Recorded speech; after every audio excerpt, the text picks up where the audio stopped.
Olá, mentes inquietas e curiosas. Se você reconhecer essa abertura, é porque já aprendeu que a disrupção é a única constante do século XXI.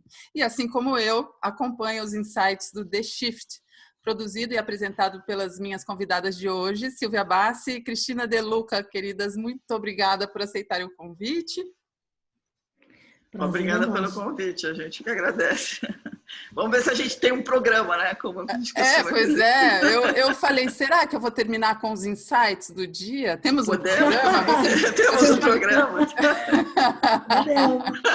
Pode usar todos os bordões, né, para fazer exatamente, tudo. Mas é gostoso isso, quando a gente reconhece, né? Quando a gente passa a identificar essa receitinha de bolo, né? Vocês estão fazendo o podcast já tem um ano? Não, ainda não. Vai fazer em outubro. A gente começou dia 19 de outubro, foi o primeiro episódio, e tá com 39. A gente gravou o 39º, botou no ar ontem. Então estamos para gravar o 40º, que é bastante. E a newsletter, o The Shift em si já existia? Conta um pouco. The Shift, sim. Conta aí, Cristina De Luca. Da The Shift? Começa a contar que eu estou apagando minha tela aqui, que começou a pular coisinhas que não Então, a newsletter começou em janeiro do ano passado, né? 2019. A empresa mesmo tem um pouquinho mais tempo, porque a gente estava fazendo uma consultoria quando a gente teve que fazer a passagem do que a gente fazia antes para o empreender, né? Totalmente. Então, a gente começou fazendo uma consultoria, depois decidimos que a gente tinha que fazer um MVP, né? Um mínimo produto viável, como a gente fala no jargão aí das startups.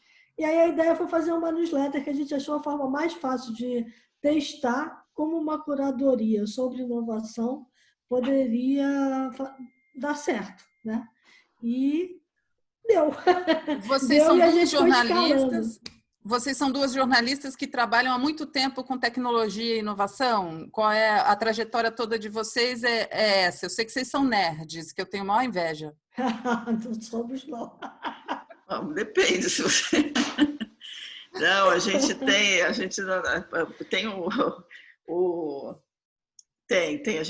eu tenho pelo menos 30 e poucos anos de cobertura de tecnologia, a Cris acho que talvez tenha por aí também, um pouco menos. A gente sempre fez, eu sempre trabalhei com tecnologia, fiz jornalismo e acabei indo fazer, e aí a trajetória foi toda, passei pela Folha, passei pela Abril, depois pulei 3 vezes indo e voltando dentro da IDG, a última vez tocando a operação, e aí fui diretora de conteúdo da América Online na época que teve América Online no Brasil. E é isso, sempre cobrindo tecnologia, e aí, desde 92 com foco em internet, muito, né? Eu brinco que eu vendi minha alma pro diabo e não pedi de volta. Porque é muito divertido. É mais ou menos a mesma coisa. A gente mergulha nesse universo, né? E é difícil dar o passo para trás, né? Que é todo dia coisa nova, né? Não muda nunca. Não... Eu comecei já trabalhando com telemática, né? Meu primeiro emprego foi numa publicação de telecomunicações, porque naquela época a gente já olhava para telecomunicações se juntando com a microeletrônica, a informática, o digital. Naquela época se falava informática, né? Então Sim. O pessoal dizia que era telemática, a junção das duas coisas, da telecomunicação com a informática. E o meu primeiro emprego, eu estava saindo da faculdade em 85, então já na área de tecnologia. E daí para frente foi assim, foi Revista Info, quando era da editora JB, o Globo, com caderno de informática lá com a Cora, desde o primeiro número. Depois virei diretor, naquela época a gente chamava gerente de conteúdo do Globo Online.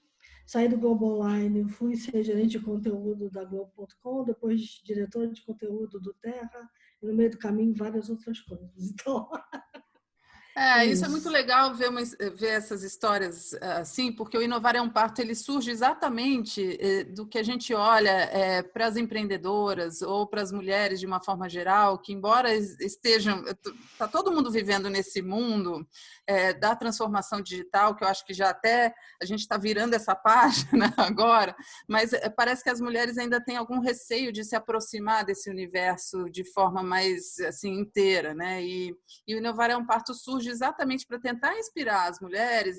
Primeiro, não é preciso conhecer dos bits e bytes para você abraçar a inovação na sua empresa e garantir que ela seja um pouquinho mais longeva, né? Já é tão difícil empreender no Brasil.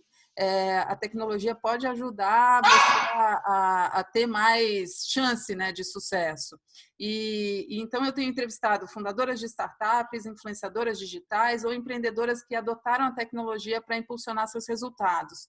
E eu ouço vocês com muita frequência e vocês têm um enfoque bem B2B, né? E é bem voltado para empresas, para as pessoas pensarem a tecnologia de uma forma mais integrada na empresa e não tem o departamento mais de informática ou de tecnologia, é o pensamento de uma forma geral, e eu acho que vocês têm muito a trazer. Eu queria discutir esse momento que a gente está vivendo com vocês, o que vocês têm visto e o que vocês têm feito de transformação no The Shift durante a pandemia. O que aconteceu com vocês?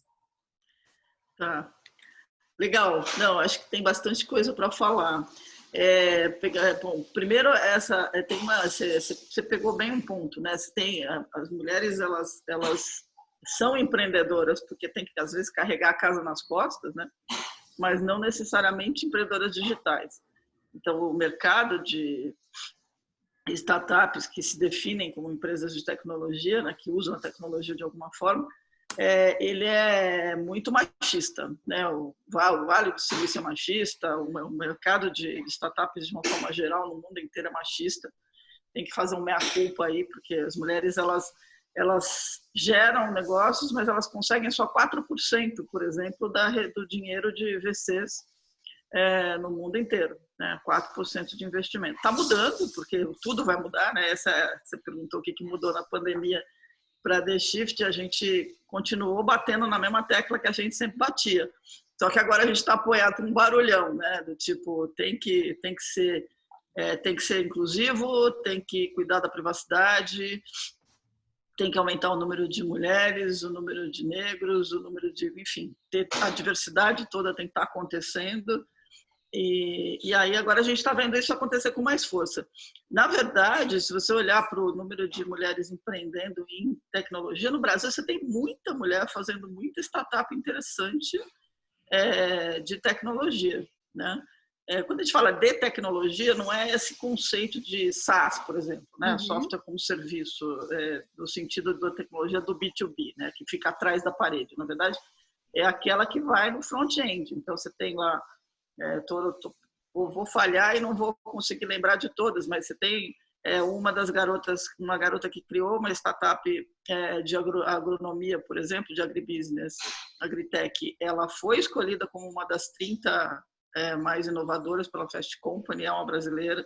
Você tem a Vitude, que é uma startup que está focada na saúde mental das pessoas, também foi fundada por brasileira. Então, você tem muita mulher lidando com isso. E aí, o outro lado é essa coisa de programar, de tem que ser nerd, né? Ou escovador de bit, como a gente falava no começo, que agora não existe mais isso. Você não precisa mais, porque a gente está entrando num universo que o código ele está como serviço, né? A gente fez recentemente uma conversa sobre isso, que é chamado No Code ou Low Code. Achei incrível, né? E fiquei tão feliz em saber que o No Code existe.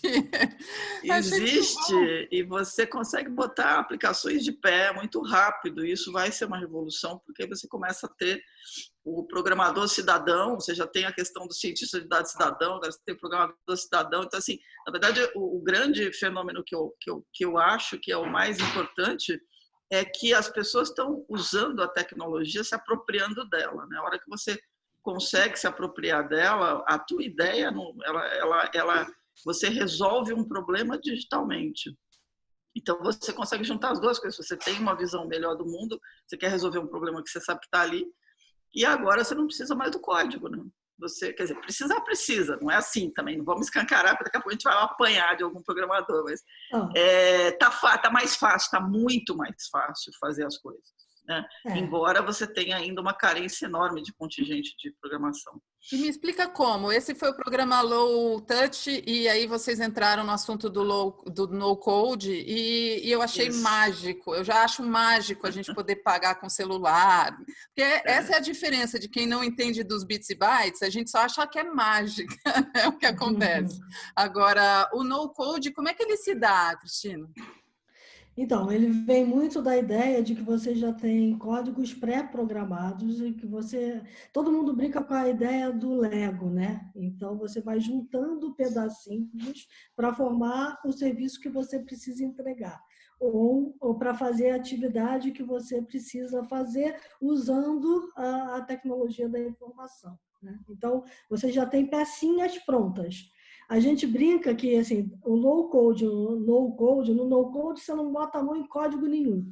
Você simplesmente pega os bloquinhos de Lego e junta todos.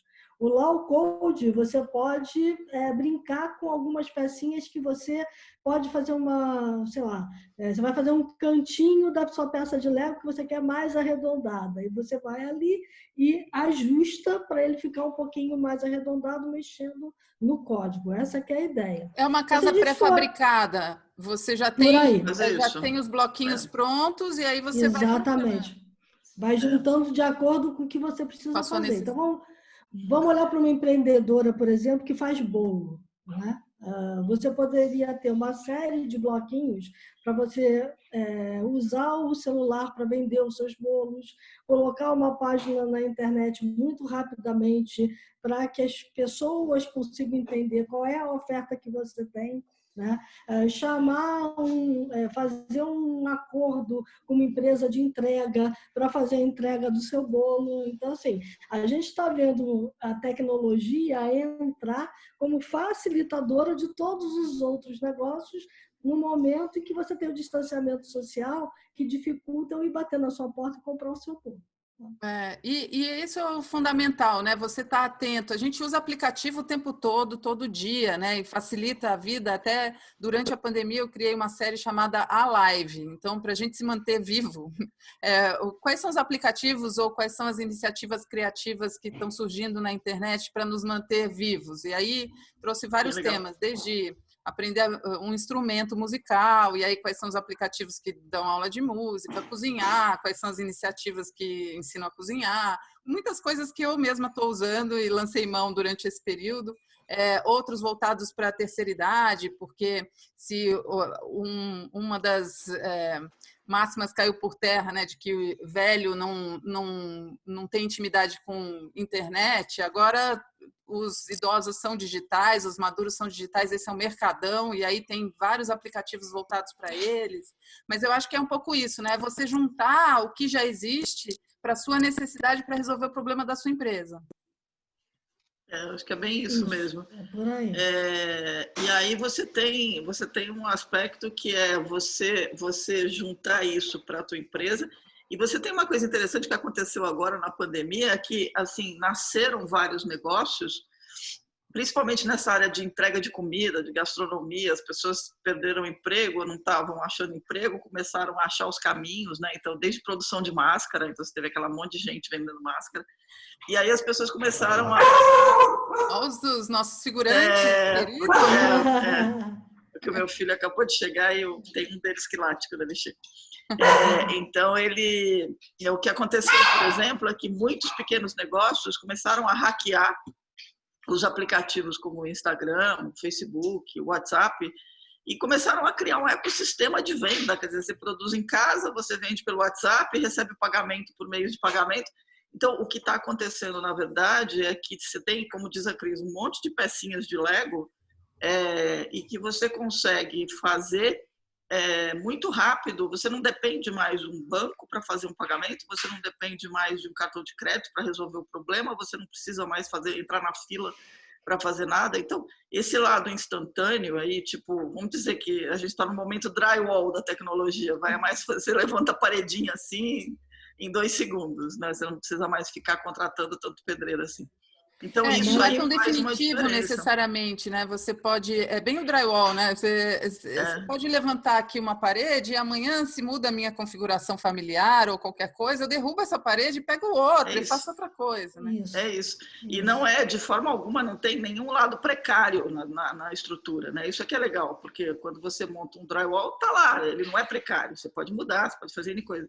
E aí você pode, o tal do famoso pivotar, né? Você vai mudando, você vai crescendo, adequando, e aí você consegue crescer. Então, eu acho que essa oportunidade, o que eu acho que de tudo que a gente falou agora, tem uma coisa que a Cris estava falando, me ocorreu, que assim, apesar de você não precisar programar, uma coisa que a gente tem que resolver é o letramento digital.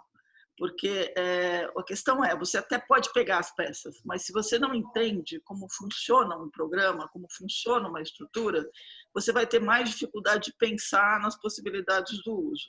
Então, acho que tem uma coisa importante que é, independente de você usar low code, no code, contratar um programador, chamar o sobrinho, fazer o que quiser, aprender a programação, ela é um letramento obrigatório, né, para o século XXI. Então, aí uma coisa vantajosa da pandemia é que está brotando curso, né?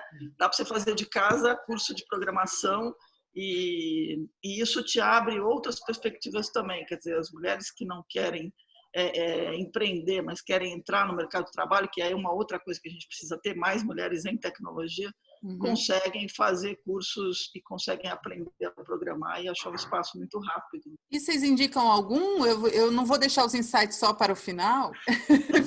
Indicam algum curso nesse sentido que seja legal de fazer à distância nesse momento?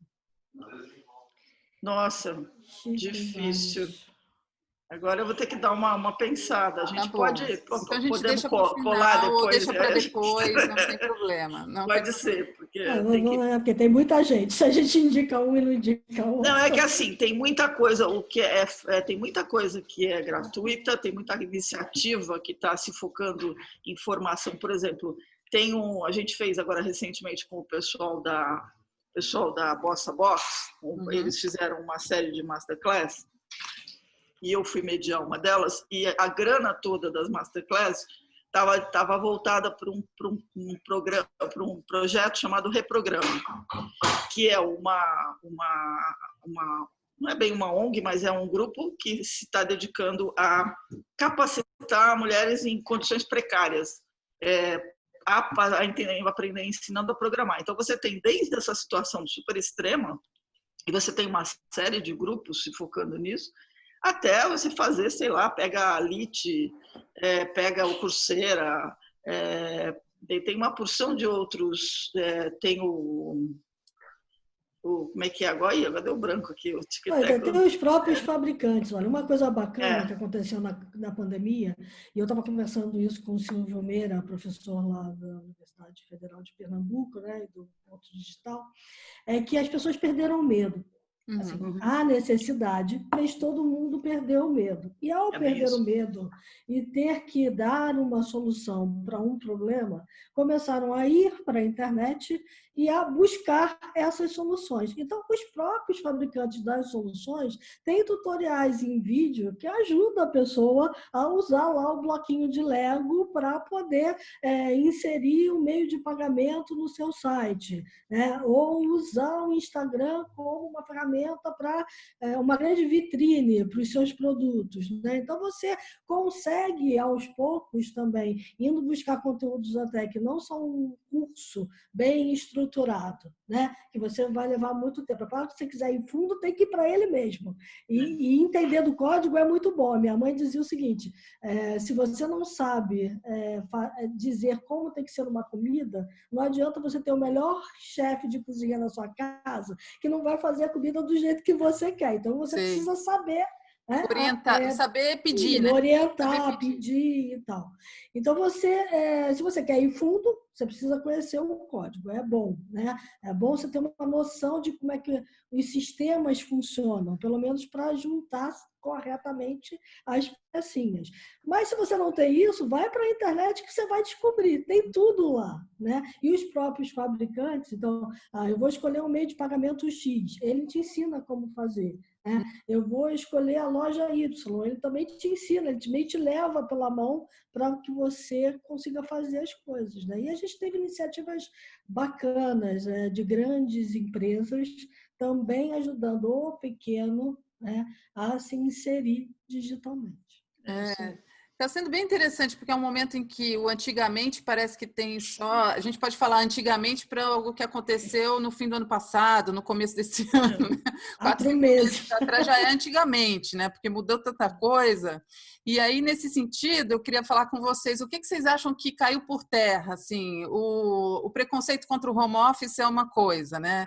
Essa história, o preconceito talvez contra cursos online, as pessoas tiveram que mergulhar e experimentar, né? Quem tinha ainda algum preconceito, achava que era, isso é menos legal do que o curso presencial, putz, mas ele abre uma perspectiva bem interessante, né? O que mais vocês acham que viramos a página? Olha, eu acho que tem mudanças substanciais. Eu que trabalhei na Globo, no Globo.com, durante muitos anos, a gente tinha muito problema em usar a internet para fazer uma transmissão. Hoje, praticamente tudo que acontece na TV é feito remotamente. Tem muito pouca coisa ancorada dentro de um estúdio ou usando um equipamento de transmissão potente ou a engenharia toda da TV. Então, isso, para mim, já é uma mudança que veio para ficar. Assim, você vai ver isso acontecendo mais, porque ela derruba barreiras, né? Você se permite, a pandemia também fez isso, né? Você se permite a errar, a travar o vídeo lá do comentarista que está falando, essas coisas. É claro que você vai ajustar isso, mas a internet se insere em outras cadeias produtivas de uma forma muito incisiva. Então, por exemplo, eventos online era uma coisa que a gente quase não via, né? E a gente está começando a ver mais. E a tendência é que as ferramentas melhorem para que você consiga ter eventos que você possa, ao mesmo tempo que você está vendo uma pessoa falar, ter aquela interação que você tinha no paralelo, sem prejudicar quem está falando, né? Então, assim, tem determinadas coisas que a gente vai ver acontecer mais, na minha opinião. Eu acho que é por aí. Isso, sim, quer dizer, já tinha... Eu acho que até o próprio conceito do que é precário, né, muda um pouco, né? O que tá tudo precário, né? A gente não tem, tá tudo em reconstrução, né? Essa história de... Então, acho que a questão do home office é super importante, vai impactar sim. Eu não acredito que a solução seja todo mundo daqui para frente ficar de casa o tempo inteiro, porque também não faz sentido. E acho que tem o meio do caminho ali, né? A questão do home office, as empresas tendo que descobrir que você não precisa fazer uma reunião para perguntar para o outro se ele fez um determinado relatório ou não, quer dizer, essa noção de que o trabalho colaborativo funciona sem você precisar ficar grudando no cangote de cada pessoa para ver se ela está fazendo ou não. Então, tem um let go aí que as empresas tiveram que exercer, tiveram que praticar. Esse, eu acredito que ele vai crescer. E aí, eu acho que uma coisa que muda muito, falando do ponto de vista de empresa, é que as empresas estão descobrindo que elas eram muito ruins em gestão de pessoas, de projetos, etc. Estão descobrindo, porque os 2 primeiros meses de pandemia, onde teve aquela correria de vai todo mundo para o home office, cadê o VPN, e conecta via Wi-Fi sem proteção, e dá-lhe segurança voando para todo quanto é lado, né? A segurança subiu no telhado, está pendurada assim pelas pontinhas das garrinhas, né?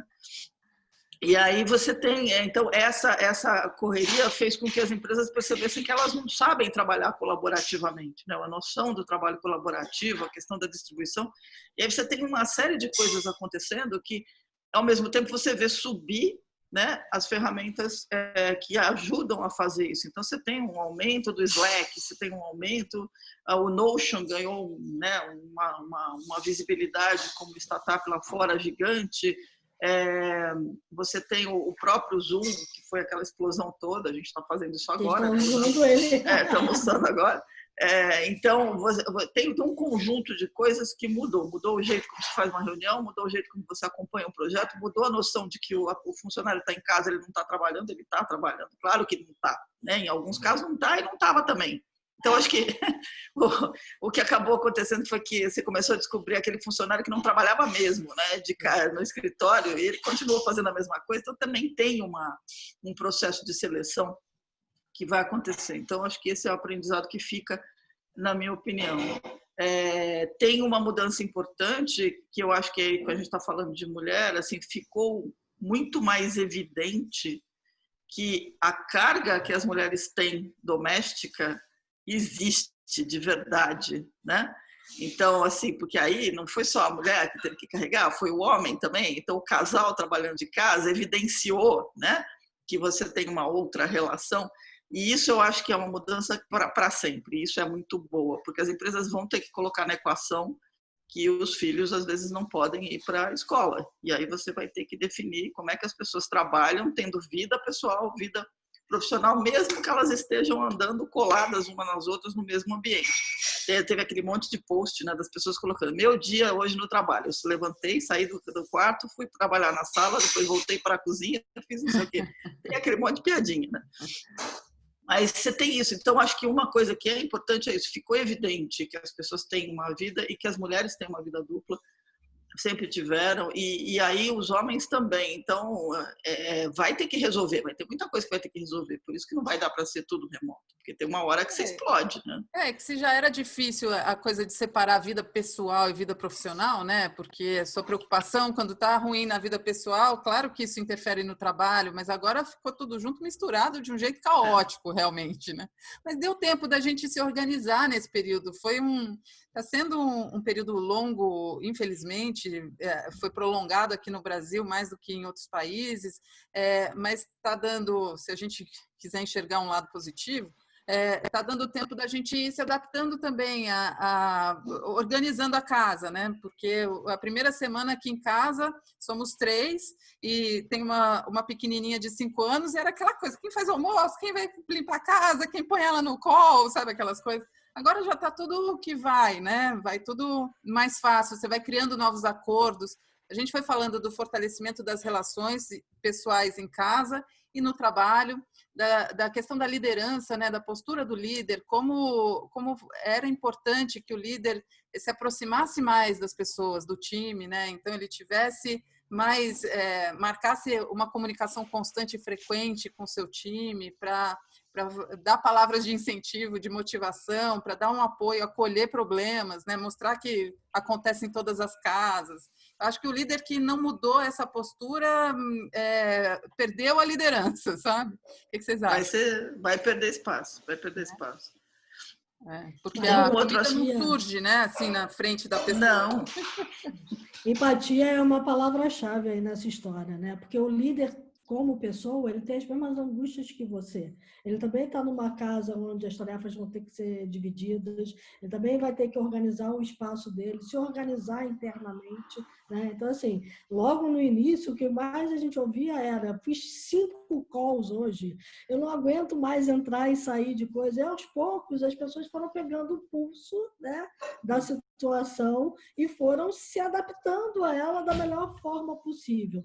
Nesse ponto, eu acho que o líder, ele, antes de falar, ele precisa ouvir muito mais, né? Então, é aquele momento em que aquele cara que antes só sentava no board executivo e tomava o pulso da empresa por ali, tem que necessariamente ouvir cada um dos empregados e saber como é que as coisas estão rolando e tentar entender melhor para manejar melhor a empresa, né? Então, assim, esse líder que soube ouvir, que soube mostrar as suas vulnerabilidades, mas que soube dizer também: estamos todos no mesmo barco e a gente acredita que a direção é essa e é para lá que a gente vai. Esse cara é um cara que está em melhores condições de fazer a passagem e sair lá do outro lado com uma empresa totalmente redesenhada. Porque ele não tem mais o negócio que ele tinha há 4 meses atrás. O negócio dele ou melhorou ou mudou, né? Porque ele também identifica a postura dos próprios funcionários, né? Quem é que está junto comigo nesse momento de insegurança, né? Quem é que está remando na mesma direção e não esperando cair do céu, né? Aquela postura de dono que já era exigida antes, mas que as pessoas, ainda com a mentalidade de funcionário público até, né, de antigamente, que até porque as leis trabalhistas são assim mesmo, para quem é funcionário, você acha que as coisas são muito mais fáceis. Depois você vai para o outro lado e vira empreendedor, você fala, meu Deus do céu, que vida boa que eu tinha. Isso aconteceu muito comigo depois que eu abri a minha empresa. Você fala, gente, é difícil você surfar a onda que vai subir e vai descer, né? E aí você ter a cabeça no lugar para superar tudo isso. E eu acho que esse é o momento em que todo mundo está assim no mesmo barco, né? Todo mundo em cada empresa. Claro que cada empresa num barco diferente, mais potente, menos potente. A tempestade é a mesma, né? Mas você identifica também quem é que está junto, né? É bem isso. Tem um outro aspecto, a Cris falou desse negócio do líder. Ontem eu estava mediando um evento, uma conversa entre CIOs, e aí a pergunta era o que mudou, e aí de repente eu vejo todos eles mencionando a preocupação com a saúde mental e física dos funcionários. Não, que a gente organizou o médico, a gente fez atendimento. Eu falei, meu Deus, numa conversa anterior a essa, esse papo nem ia aparecer, né? Ia ser coisa de RH, e de repente não é mais coisa de RH, é uma coisa de todo mundo, né?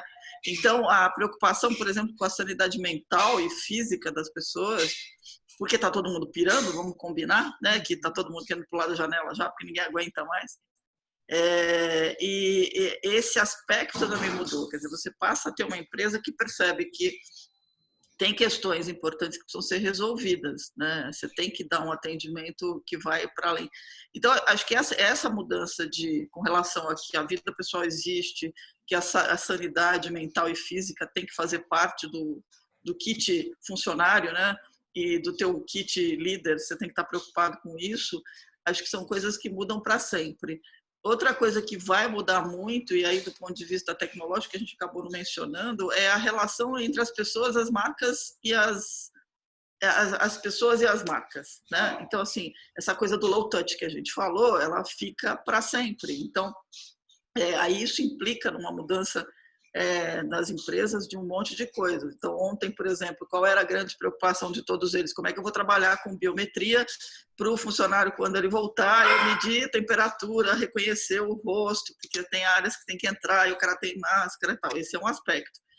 Para a relação entre o cliente e as marcas, você está falando aí de compra sem contato, você está falando de vai no supermercado e pega o auto-checkout porque você não quer falar com a moça do caixa, e aí você tem robozinho entregando não sei o quê. Então, tem um aspecto também de que muda essa relação do consumidor, que passa a olhar isso não mais como uma facilidade, mas como uma necessidade, né? E aí você tem todo um ecossistema que muda. O que antes era desejável passa a ser obrigatório, né? Passa a ser necessário. E aí a última coisa que, em decorrência disso tudo, a gente tem o aceleramento, a aceleração de uma série de coisas que só viriam, vamos dizer, daqui a 5, 10 anos. Nós estamos falando aí de automação, né, intensiva das coisas, mudança de troca de pessoas por robôs ou de processos automáticos. Então, a gente está perigando de ver um cenário complicado daqui para frente, que é mais gente perdendo emprego, porque as empresas vão ter que criar estruturas aceleradas. E aí, se a gente não pensar como sociedade, como é que você reprograma essas pessoas para trabalhar nessa nova economia, e aí, de novo, letramento digital, de novo, treinamento para trabalhar com esse mundo, a tal como é que é lá o termo do World Economic Forum, que agora deu não, o reskilling sim, mas é a quarta revolução industrial, a nova revolução industrial. E aí você está falando de um cenário que acelerou. Então, tem um outro problema que a gente tem que botar na mesa, que é importante botar na mesa agora, que assim, tem gente que está trabalhando remotamente, os tais dos knowledge workers, né? Trabalhador de colarinho branco, bonitinho, direitinho. Agora, você tem um volume... É o que o Harari chama de população irrelevante, né? Que se Isso, torna irrelevante. Que aí o Harari é o arauto da desgraça, mas enfim... Mas ele tem razão. Ele tem razão.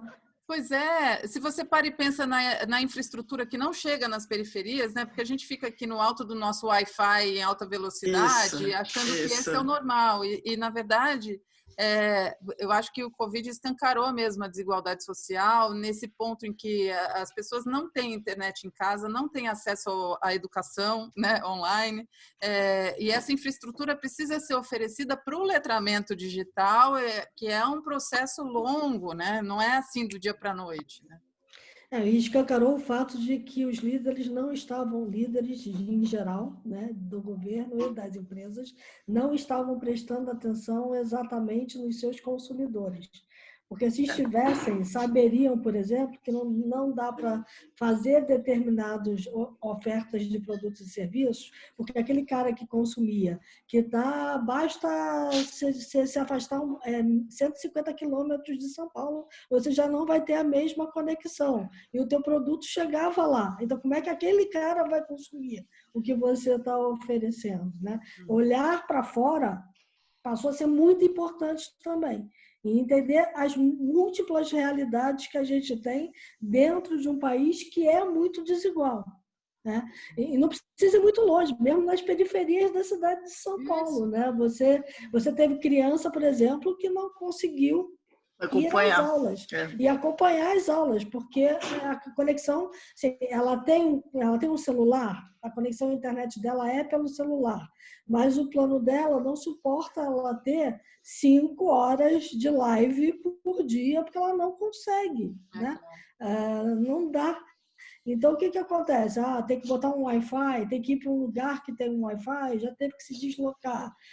Precisa realmente ter um computador físico com uma rede de alta velocidade para fazer muita coisa? Muitas vezes precisa. Então, assim, a gente tem muitas desigualdades que a gente vai ter que resolver.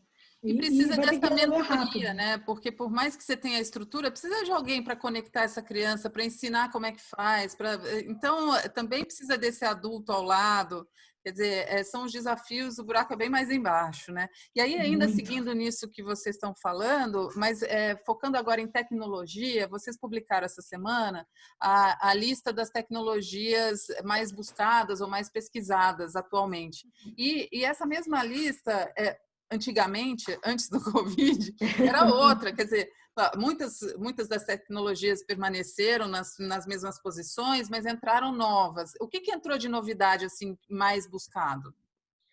Então, entrou bastante coisa referente a essa questão de você ter a Low Touch Economy, né? E você ter um conhecimento maior também sobre o seu consumidor lá do outro lado. Então, por exemplo, Data Analytics, que era a 6ª coisa mais procurada. Primeiro, a gente tem que dizer o seguinte: essa lista foi uma lista feita em países da Europa, principalmente, e da Ásia, porque ela foi realizada em maio desse ano, então ela pegou países que pegaram o Covid antes da gente, né? Que passaram por tudo que a gente está passando agora antes, né? E ela é uma lista que olha para publicações em inglês, então os termos estão todos em inglês, né? Mas tudo bem, serve esse para a mundo gente. da inovação é isso, a gente já se acostumou, né? Esse podcast de vocês sobre as metodologias ágeis, né, da agilidade, gente, me chamou a atenção até porque os meninos, que idade eles têm? Eles são bem jovenzinhos, os donos da Box. São. Pela voz, eu não conheço. Não conheço. São novinhos. Mas eles, não sei a idade, mas são super novos. É sensacional, muito bom. Eu falei, gente, os meninos estão antenados. Então, e aí o que normalmente acontece com essas listas é que a gente tem um gapzinho para chegar aqui, mas chega, são tendências que chegam. Sim. Então, ele traz o 5G, por exemplo, que lá fora já é uma realidade. Aqui a gente não fez nenhum leilão. O leilão ficou para o ano que vem, né? Então, a gente está atrasado no 5G. Ele tem o Data Analytics, que é uma coisa que já estava na lista, mas estava numa posição bem abaixo, né? E que passa a ser a primeira coisa, porque é através dos dados que você consegue conhecer melhor quem está lá na outra ponta, né? E conhecer melhor também o seu próprio negócio. Então, dado, não é à toa que a gente fez também um podcast que a gente diz que o dado é a nova eletricidade, né? E mesmo, de fato. está permeando tudo. Mas entra na lista telemedicina, por exemplo, que não estava. E a gente já vinha discutindo telemedicina no Brasil há muitos anos. A gente chegou a ter o Conselho Nacional de Medicina propondo uma definição e regras para a telemedicina em 2018. Isso acabou parando. Foi vetado, né? Foi engavetado e agora a gente tem que tirar da gaveta. Aqui também. O mundo inteiro tirou a telemedicina da gaveta, né? Realidade virtual, realidade aumentada, entra muito nessa questão do low touch, né? O ensino à distância, os equipamentos de proteção pessoal, a biotecnologia e a medicina orientada por tecnologia. Então, tudo isso acaba ganhando um novo peso. Não aparecia na lista anterior. É um maravilhoso mundo novo, né? Admirável mundo novo. É muito legal e no momento em que você começa a mergulhar nessas tecnologias, você vê ampliar mesmo uma perspectiva, um horizonte para onde você pode levar o seu negócio. Por isso que eu acho que é tão importante as pessoas terem essa postura. Eu entrevistei outro dia um professor do INSPER num evento, e aí o Marcelo Nakagawa, e ele estava dizendo que as tecnologias que a gente aprende até os 15 anos, você é como se não tivesse havido nada antes, né, diferente. Então, sei lá, o celular, para quem nasceu já depois do celular, como é que vocês viviam sem isso antes? Aí depois você aprende até os 45, você pode não ser tão natural, você não é nativo daquela tecnologia, mas você aprende, é possível e tal. Depois dos 45, você tem uma tendência a negar e dizer, puxa, no meu tempo era muito melhor, não preciso usar isso, porque eu fazia isso muito de outro jeito. Então, o negócio é abrir a cabeça e tentar não negar de cara, porque a gente tem essa tendência, né?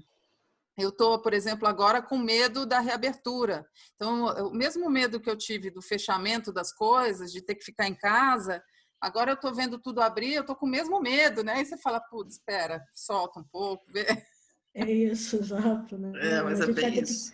Vamos ter que encontrar novas formas de agir e pensar, né? Sem esquecer o que a gente aprendeu anteriormente. Então, é muito interessante. Uma vez, quando a gente estava trabalhando na IDG, a gente perdeu a conectividade, rompeu um cabo e a gente ficou sem conectividade. Aí eu falei, gente, pega o modem celular e vamos fazer as matérias pelo modem celular. Mas de que jeito? Eu falei, escreve a matéria, se conecta, publica, desconecta e vai escrever outra matéria. Dá para fazer isso? Falei, né? Isso foi uma realidade anos na vida da gente, né? Então, eu acho que a gente eu costumo dizer que a gente é a nossa geração de, né, acho que não sei, baby boomers, em algum caso, está beirando ali, né, está entre o X e o baby boomer, mas a gente tem uma vantagem, a gente nasceu analógico e abraçou o digital. Então, dentre todas as gerações, a nossa, claro que não é todo mundo, mas sei lá, a gente está meio fora da curva, mas dentre todas as gerações, a gente é a única geração que eu acho que se tiver a tal da tempestade solar, que eu digo que vai acabar o mundo, é uma tempestade solar, vai desligar tudo, não vai ter mais nada, ninguém vai saber mais nada. A gente é a única que vai conseguir sobreviver, porque a gente sabe andar, a gente sabe usar orelhão, sabe fazer coisas que as pessoas não faziam a menor ideia ainda, né? Quer dizer, a gente sabe preservar alimentos, salgando alimentos, exatamente. Sabe viver sem luz, né? A gente sabe. A gente não precisa, sem luz não tem como, vai ter que fazer fogueirinha. Mas a gente tem pelo menos a vantagem de não depender, né, do celular para tudo e não ficar com a mão ocupada, né, olhando só para o celular, enfim. Meninas, eu pergunto, temos um programa? Temos, opa. Olha, eu acho que temos. Acho que sim. Temos um belo programa. Vamos terminar com os insights de vocês? Vocês têm alguma dica para dar? Nossa. Olha. Muitas, né? Eu sei. Deixa eu pensar. Você quer dica do quê? Assim, de qualquer coisa? Olha, do que vocês quiserem, até de aplicativo. Acho interessante da gente indicar. Eu, por exemplo, descobri recentemente, agora com essa onda de comer mais saudável, tem um aplicativo chamado Desrotulando, vocês conhecem? Não, esse não é. Olha que É legal.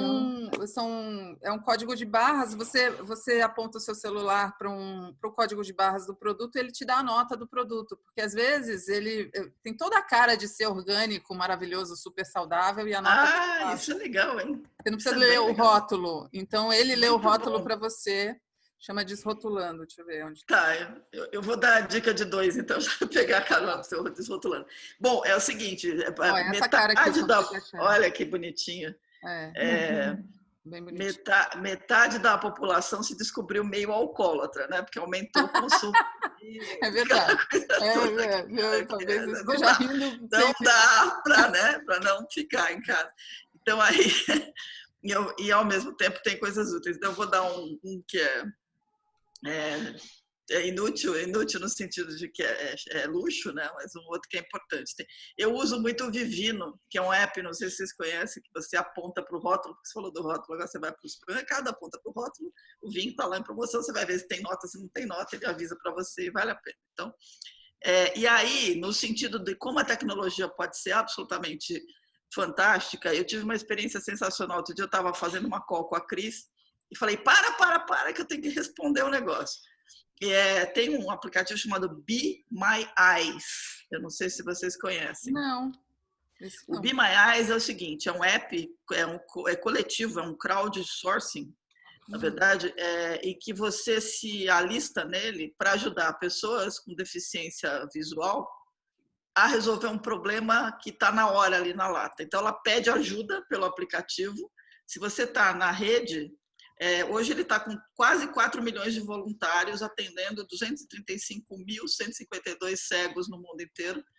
E aí você se candidata a ser ajudante, quer dizer, você vai ser o olho da pessoa naquele momento específico que ela está na rua e precisa de uma ajuda ali, ela chama pelo aplicativo e fala, aponta o aplicativo para o problema e fala, diz para mim o que você está vendo, porque eu preciso pegar alguma coisa. Outro dia e eu me cadastrei nisso aqui, e toda vez que me chamam, eu aperto correndo e alguém pegou antes. Eu falei, puxa, eu quero experimentar o negócio. Aí outro dia eu estava com a Cris, a gente estava fazendo a reunião, tocou, eu falei, para, peguei o negócio.